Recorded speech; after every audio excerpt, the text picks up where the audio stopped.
Do you think he'll be all right? Well, yes. Only time will tell. But I can certainly think of worse places to spend one's childhood. The Moats of Water are a fine people, and they will take good care of him. Up by the Vare, Ultima spoke to me. He called Leviathan his most profaned fragment, and told me to redeem the sins that had laid him low. Is that so? The sins of Wallius's ancestors were grave indeed. To force him to prime at so tender an age. And to freeze him in time, that he might never know what it was to live. Yet I doubt either of those crimes was the source of Ultima's displeasure. It was that the Icon's power had been put to another purpose than the one he intended. To him, Leviathan must have seemed an aberration. Could that be why Ultima made no attempt to lead me to him? The fear that this profaned fragment might corrupt his vessel somehow. Perhaps. Or perhaps he simply deemed Leviathan surplus to requirements. Having concluded that his vessel might be made to serve his purposes without the full sum of his power. His purposes? There's no escaping them. Even here. Hidden away in Mysidia, the blessing of the crystals proved nothing but a prison. A prison into which Wallius was born, and from which freedom is hard won. If the world doesn't change, if we don't change it, he'll end up suffering the same fate as every dominant who came before him. Then we must change it. That we must. And we shall.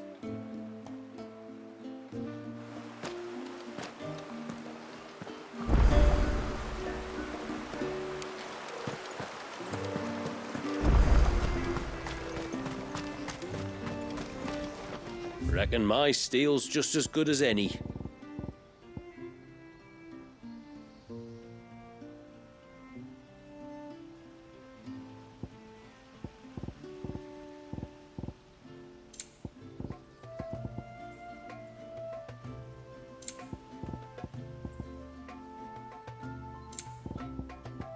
Till next time, then.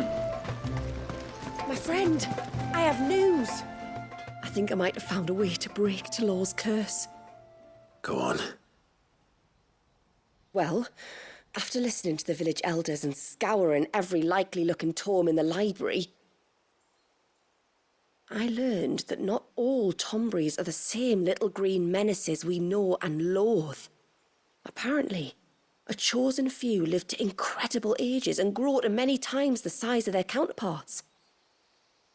The folktales hold that it's the very eldest of these, the Tombury kings, who weave the curses, and that their magics bind their victims to them, that they might continue to feed on their pain. So if we slay the one that cast the curse, the feeding will cease. But that was my thinking, yes. Though I doubt it'll be easy. These kings are not just bigger, they're stronger too. And if the tales are true, their followers will defend them to the death. It is a perilous proposition, in short, but it may also be Talor's only hope. What say you? I'll do it. Even if killing this king doesn't break the curse, Mysidia will be a safer place for its removal. Thank you. So then, where will I find it? That, alas, I do not know. It must have woven the curse at the altar in Father's Fell, but as to where it is now... Fanet! You were the one asking about Tonburies, right? Because there's a whole bloody army of them out on the cloak! What? But why would they stray so far? And why now? There's only one way to find out. I'll head up the mountain and see what's going on. Right. Thank you. And please, be careful.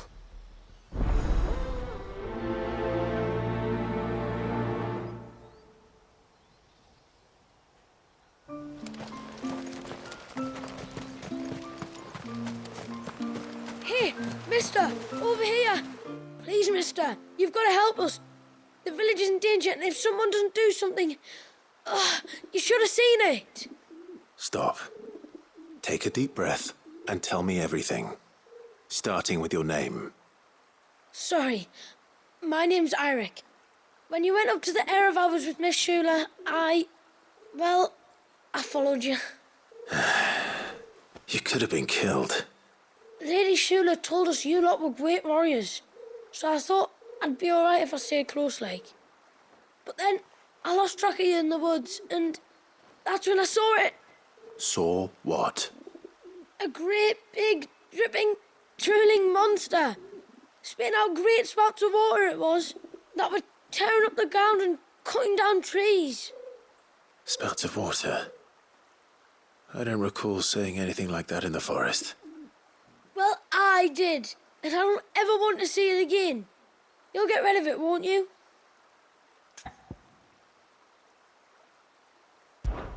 All right.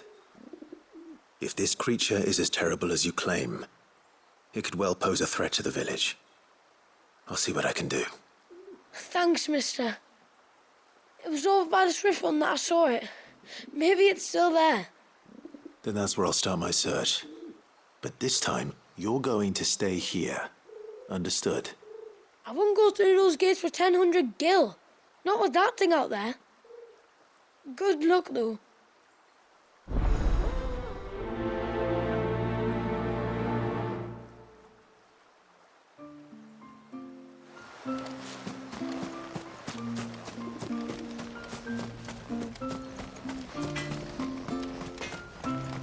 It is good to have him back.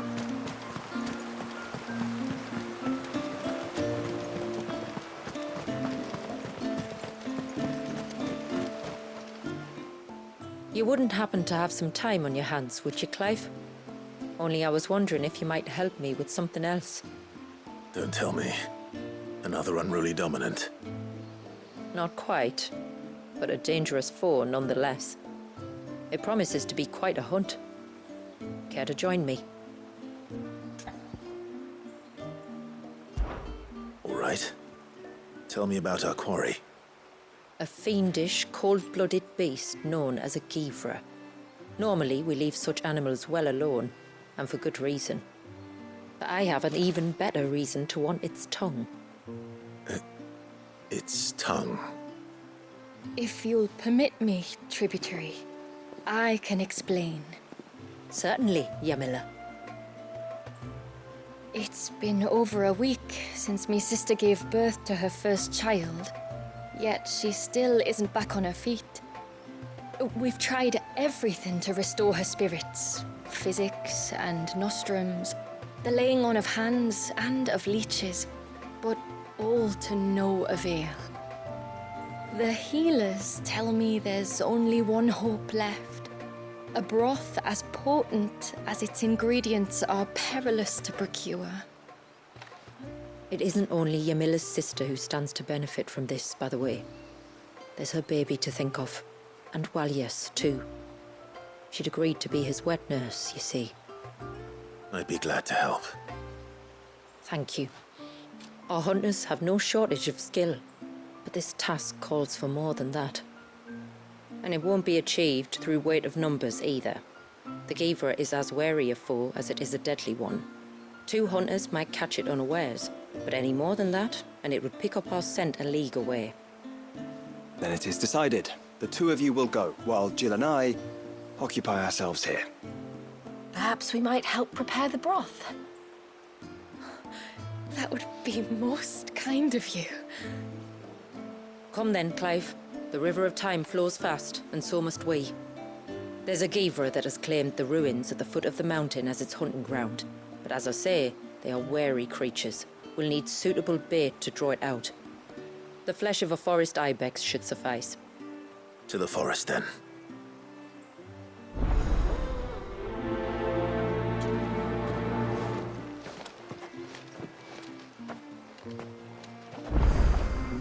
There's nothing a Givra loves more than a fat haunch of ibex. There speaks the voice of experience. You hunt often? Since I was a girl, my father would take me. than after he returned to the sea, Yamila's father. Our families have always been close. Even if her sister wasn't Wallius's wet nurse, I couldn't stand by and watch her suffer. My lord, might I have a moment of your time? I would beg of you a service. Certainly. What is it? It's a long story. But before we get to that, would I be right in thinking Lady Shula told you about the witch from the north? Yes. She said that your ancestors found her here, and that it was she who taught them the spell to stop time. She was like Wallius, you know. A dominant. The Warden of Ice. My great-grandmother suspected as much. She cared for the poor woman when the end was near. And it was she whose duty became to attend her grave. A duty that was passed down to me. I see. And the service you would beg of me? Well, until recently, the path to the grave had long been blocked by a fallen tree. But when our woodsmen finally found time to move it, we quickly realized it might have been better had they not. On trying to clear the rest of the path, you see, we discovered that a flock of bloodthirsty beasts had claimed the cliffs beyond. None of us was a match for them. But you, my lord, have proven your strength many times over. Would you drive them away for us? Of course. I'll see the path is made safe. Thank you, my lord. The grave is in a place called Witch Drop. To reach it, one must turn left at the Winged Wains, then follow the path around to the right, deep into the forest. Why so far from Haven? It was where she lived. When our ancestors first came to Mysidia, they found her there, in an old abandoned village, and it was her heartfelt wish to return there in death. So when she passed away, my great-grandmother had a stone erected for her on the cliffs overlooking the place she once called home. How thoughtful. Well then, no time like the present. Left at the ships, then round to the right, you said. Just so. Thank you once again, my lord. I will join you at the grave anon.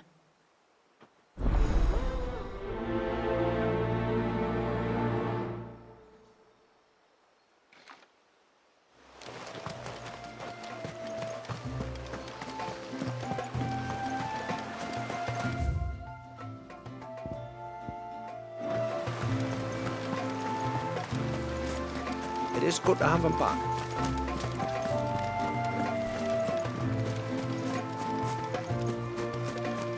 Praise be to the heavens!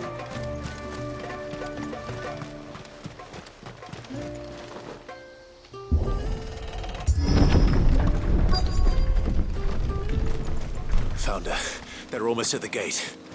But they won't be coming any closer.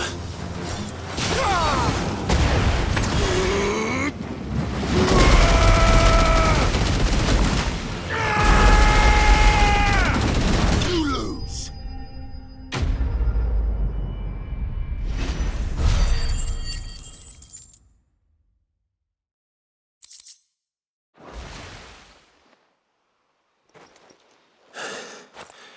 That should buy Haven some time at least. Clive, are you all right? Fine. We've taken care of the immediate threat.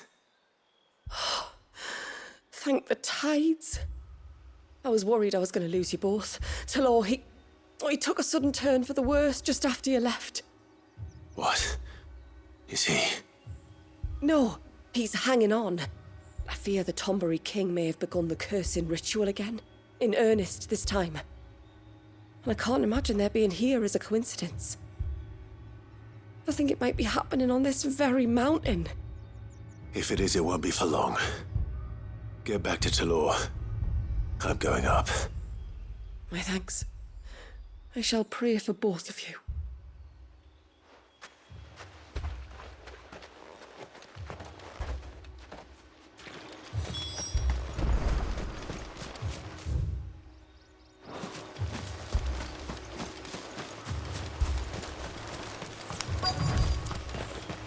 More of them. on then. I crave an audience with your king. You're finished! Bravo!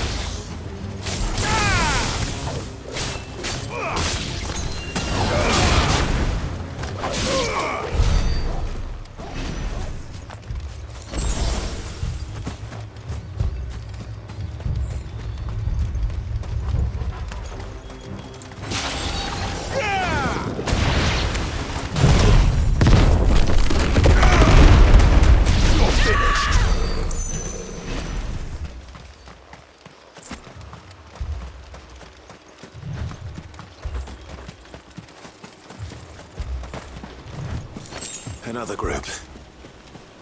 They don't look very regal.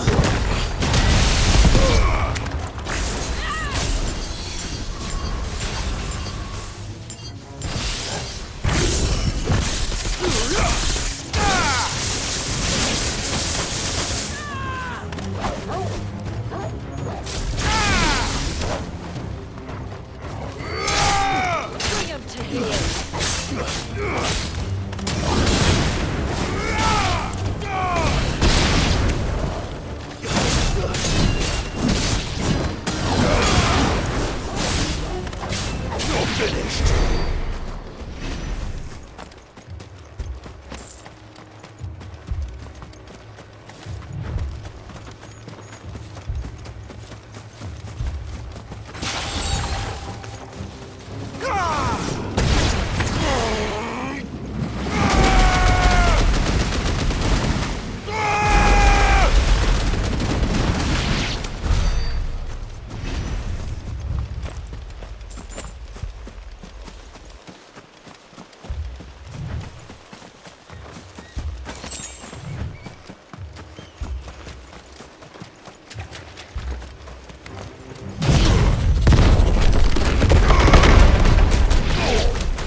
Still no sign of the king.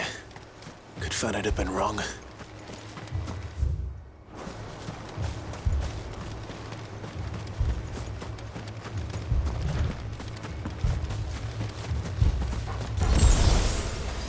There's dozens of them. The king must be close. But we'll have to take care of his followers first. Now that's a lot of Tombres.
Looks like that's the last of them. Out here, anyway. But beastmen do like dark places.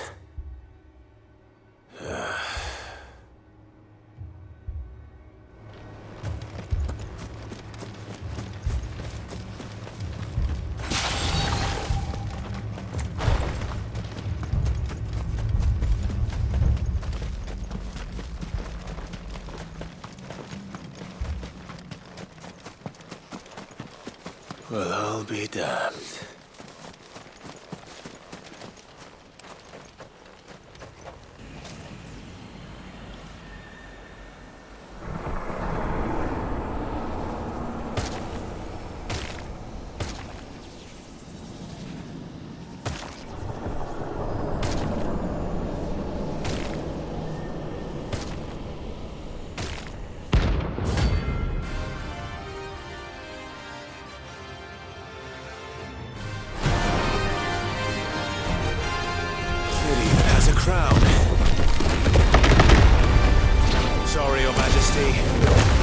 Your reign ends here.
It's done.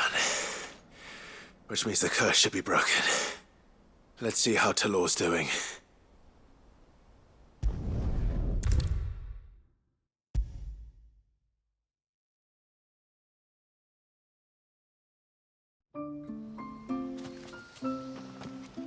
Clive! Is it done then? It is. I was going to ask if there had been any change in Talor's condition, but judging by that smile on your face, I think I already know the answer. You do? Talor! He's back!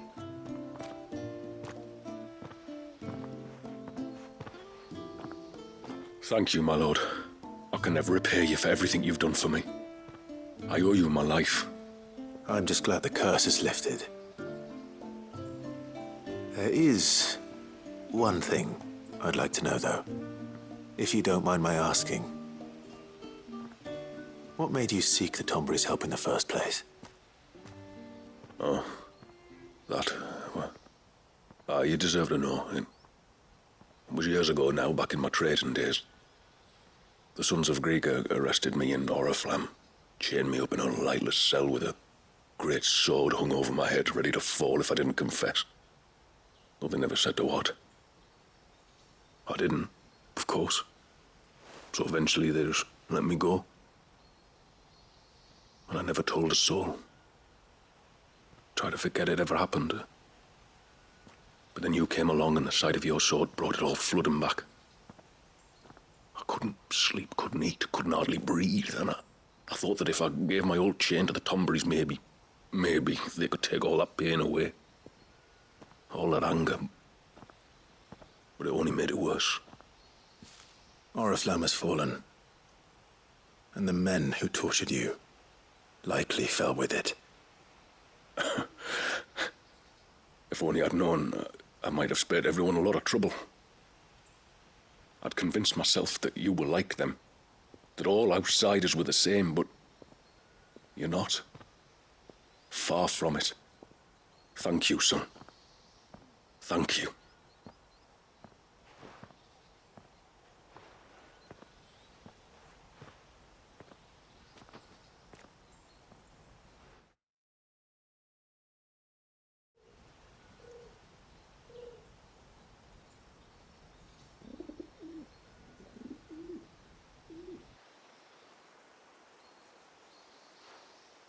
Clive, there's something I need to tell you.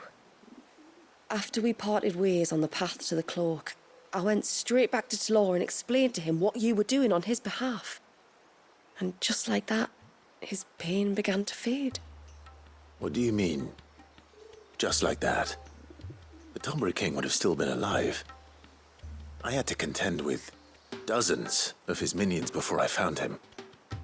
Then perhaps one of them warned him of your coming and he broke off his ritual. Or perhaps knowing that an outsider was fighting for him was what lifted the weight from Talor's heart. I know from experience that many illnesses are not wholly physical, but of the spirit, at least in part. Was there ever really a curse then? Or was Talor simply suffering from the pain of his memories? And the guilt of what he'd done? For all the difference it makes. I suppose we'll never know. Maybe not. But this much I do know. It was your strength and your selflessness that healed his heart in the end. I'll be sure to tell my healer friend when I get home.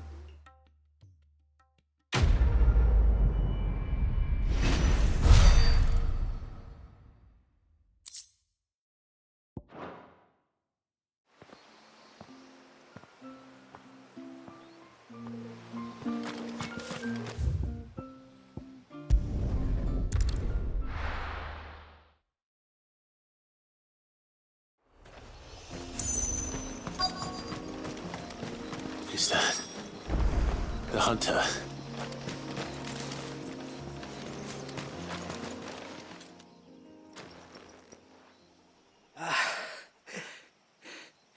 It's you. Nassef's savior. Are you all right? What happened? I was tracking an ibex when a great spout of water struck me square in the back. Sent me flying all the way across the clearing. Did you see what made it? No. All I heard was a noise. An ear-splitting din.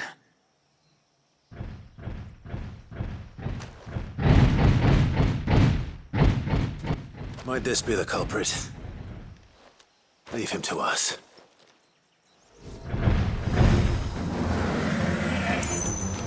You've caused enough trouble. Nice try.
Well, that wasn't too bad. Hardly a threat to the village, but you can't blame the boy for being scared.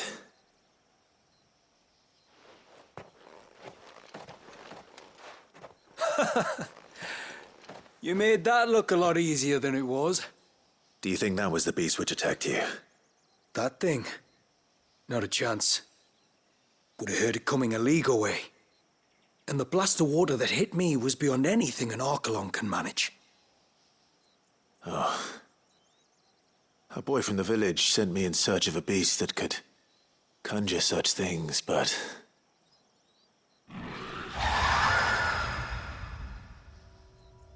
That's it. That's the noise I heard. Sounded like it came from the ruins. I'll go. You head back to Haven and see a healer.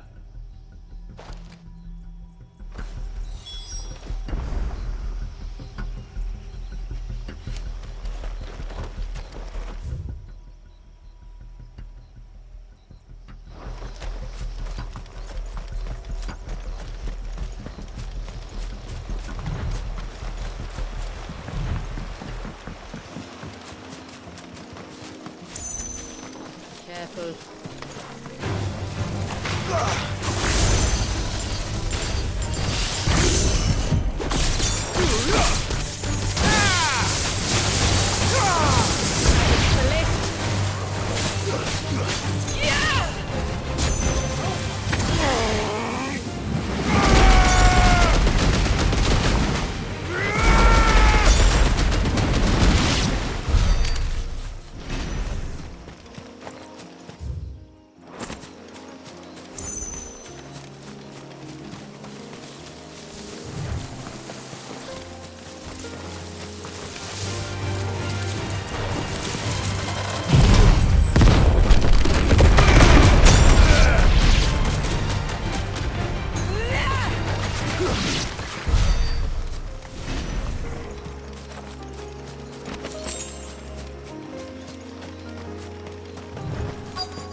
These will do nicely.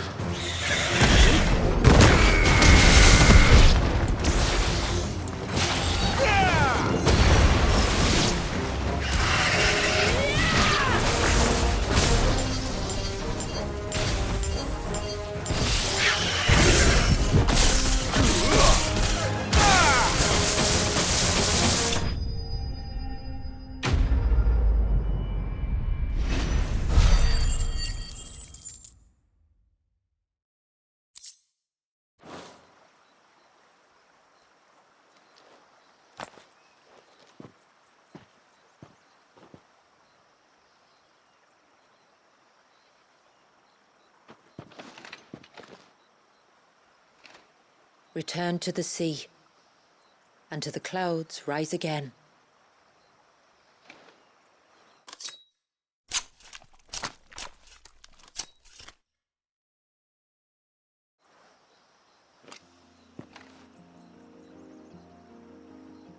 We have our bait then.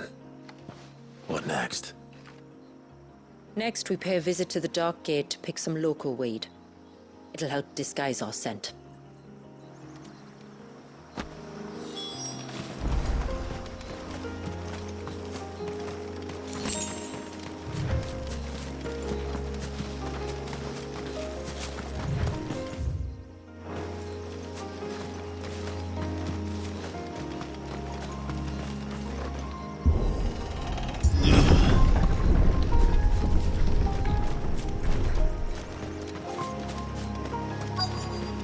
There should be a sprig or two of local weed growing somewhere around here.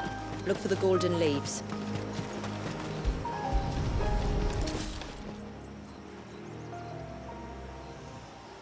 Is this it?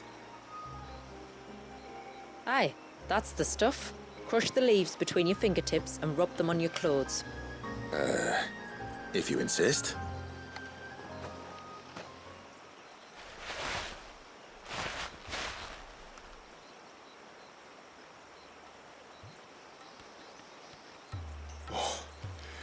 You could have warned me about the smell. Like corruption, isn't it? We'll have an honor guard of flies before long. But it'll stop the Givra from noticing us. Its nose will tell it we're nothing but a feast for worms. Oh, I feel so much better. We can wash it off afterwards. If there's one good thing about the Givra choosing the ruins for its hunting ground, it's that there's plenty of fresh water nearby.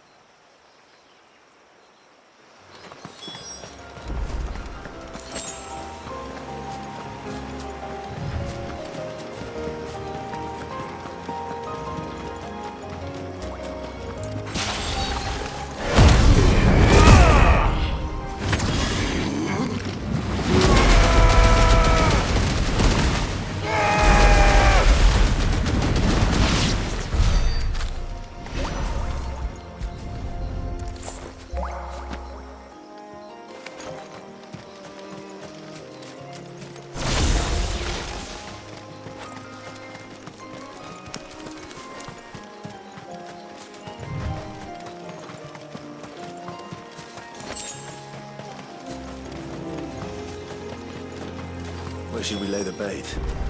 Givras are creatures of habit. Look for some sign of its passing. It's sure to return to the same place sooner or later.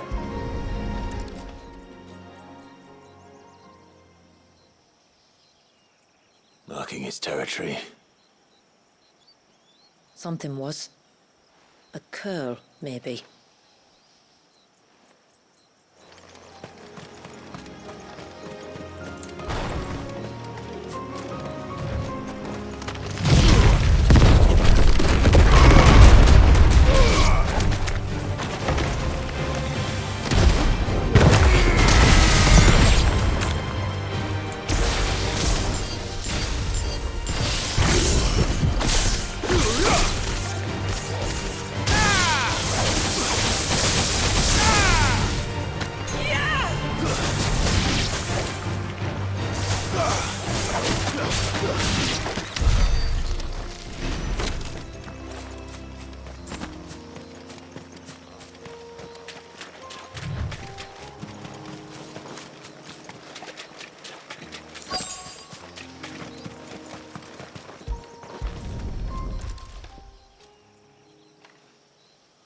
A fresh kill. But not a Givras. The wounds are too clean, too small.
Is that beast ringing?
Seems like it isn't only Haven's blacksmith that has an appetite for these things.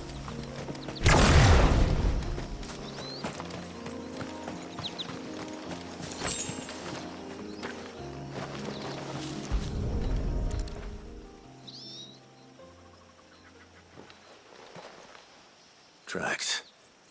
But I assume they're too small to belong to a Givra. You're right. They're barely big enough to belong to a Givra's breakfast.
These look like a predator's tracks.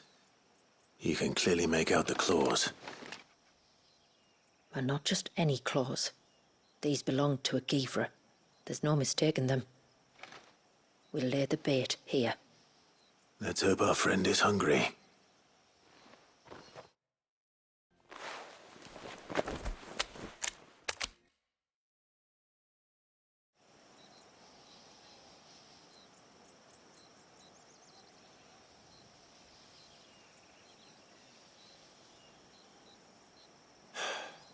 Still no sign. Patience, Clive. Hunting's not something you can rush. Have you stalked these beasts before? Once. Skeevers are fast, so the job called for a bearer. But even with my knack, it was a close-run thing. Not many leaders would take such risks for their people. Says the man who battled an icon to save a boy he barely knew. It is the way of the moats of water to use what gifts we've been given for the good of all. And I gather it's your way too. It was Sid, the man whose name I bear.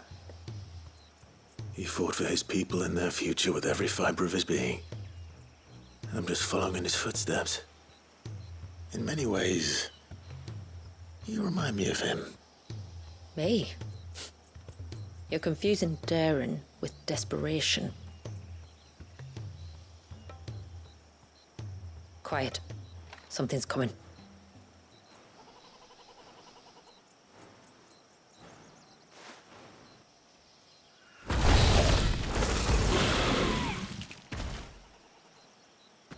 Our guest has finally arrived. Shall we greet him? It'd be rude not to.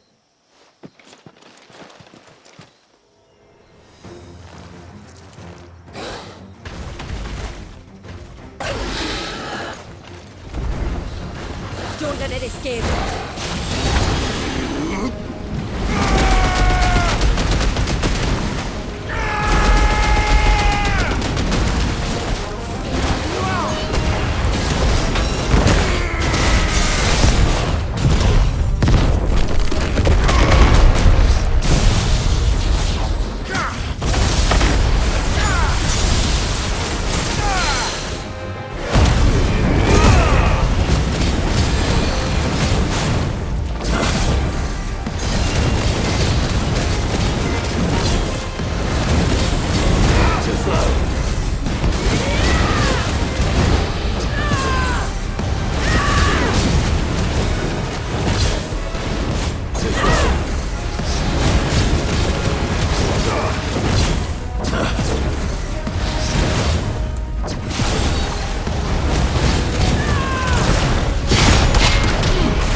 It's over.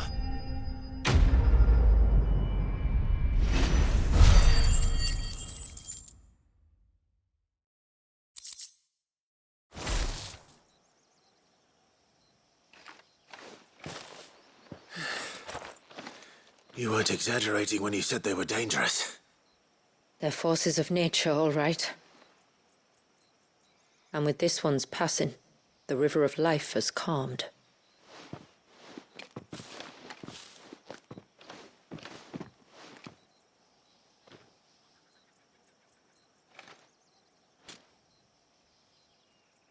O roaring torrent, son of storms, may your spirit run free in the open ocean.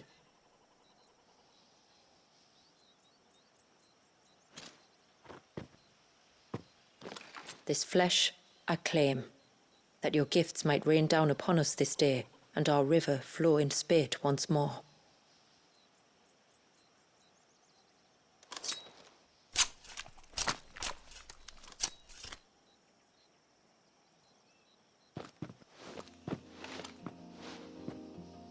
Well then, let's return to the village. We must get this tongue to your miller before it spoils.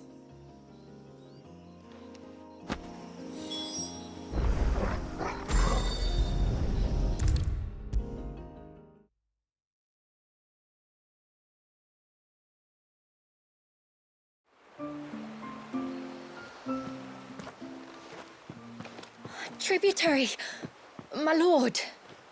Did all proceed as planned? It did. Here. One Geaver tongue, as promised.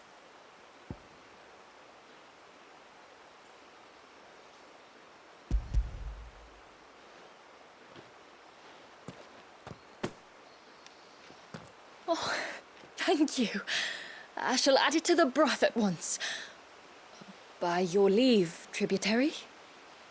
If there is anything else that we can do to help, you need only ask. No, no. You've already done more for my family than I can ever repay.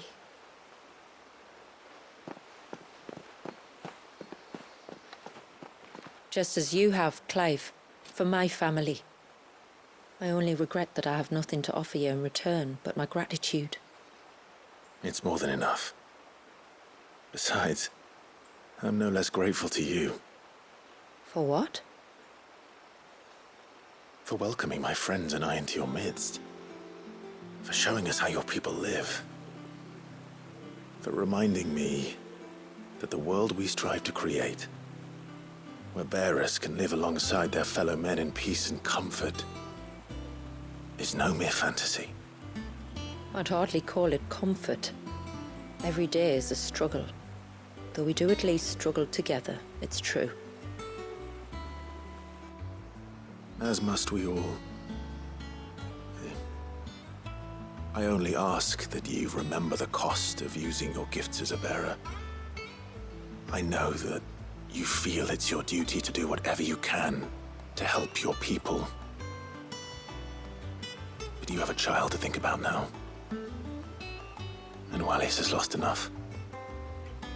I shall bear that in mind. That's all I ask. Oh, and if there is anything else that we can do to help, well, you know. Thank you. Truly.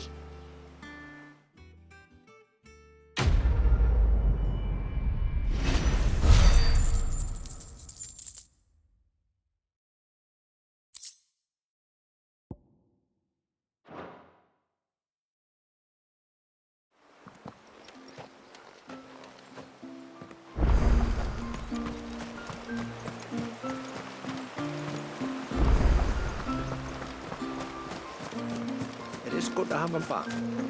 But how do I know that? No, it has to be him. What has to be who? If you, don't mind my asking.